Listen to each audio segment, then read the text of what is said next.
Hey guys, Dave here. I don't know about you, but I made the mistake of looking at my 401k last week.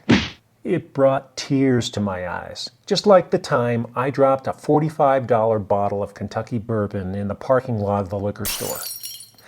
I now know that I'll be working 10 years longer than I thought I would at the beginning of March.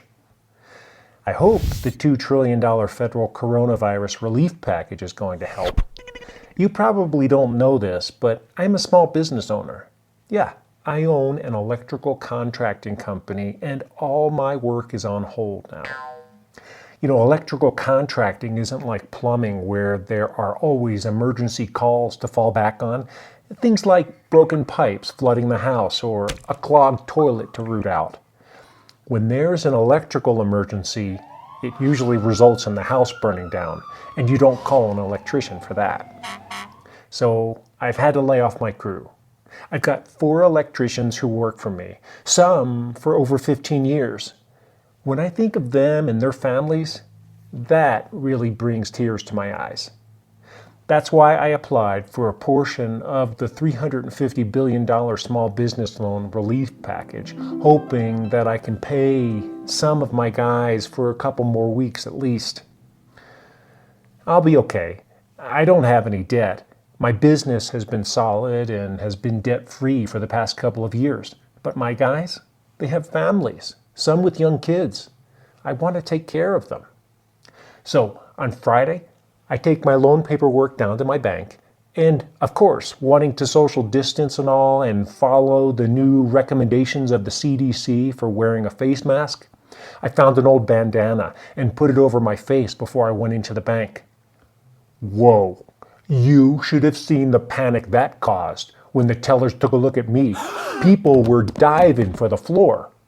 Anyway, after they all calmed down, I finally sat down with my banker, who I've worked with for years. I've been a customer at my bank since I started my business 20 years ago. You know what he tells me? I won't qualify for a loan because they are only lending money to people who already have an outstanding loan with them. I'm thinking, what the fuck?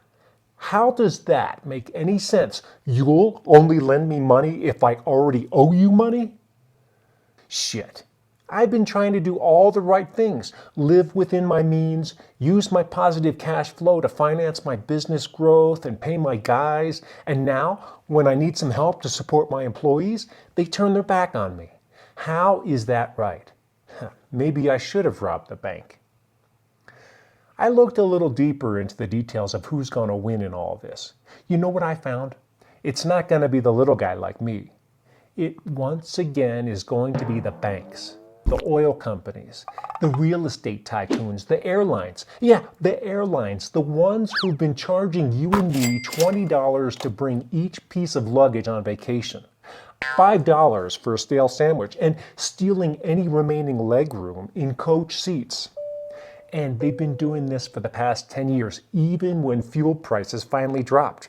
And now they immediately have their hand out for a federal bailout. But here's what irks me even more. All of these business owners who claim that they're self-made. Come on. I finally see what bunch of bullshit that is. Free enterprise without government help, my ass. Yeah, there was a time when I thought I built my contracting business up from nothing, all by myself. I would scoff at people with their hand out looking for help, thinking they were lazy and unproductive. Yeah, maybe a small handful of them were working the system. But now, I see those people are my employees. And if this goes on much longer, it could even be me.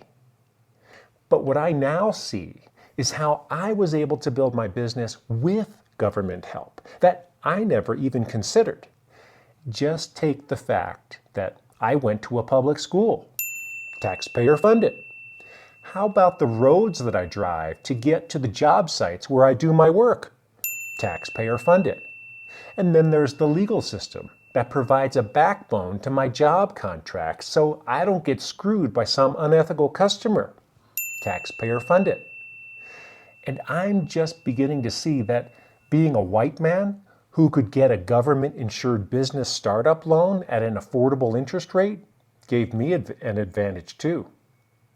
So yeah, I'm thankful for the taxpayer-funded government help I got along the way, and I've tried to pay it forward by being an ethical businessman, being good to my employees and their families.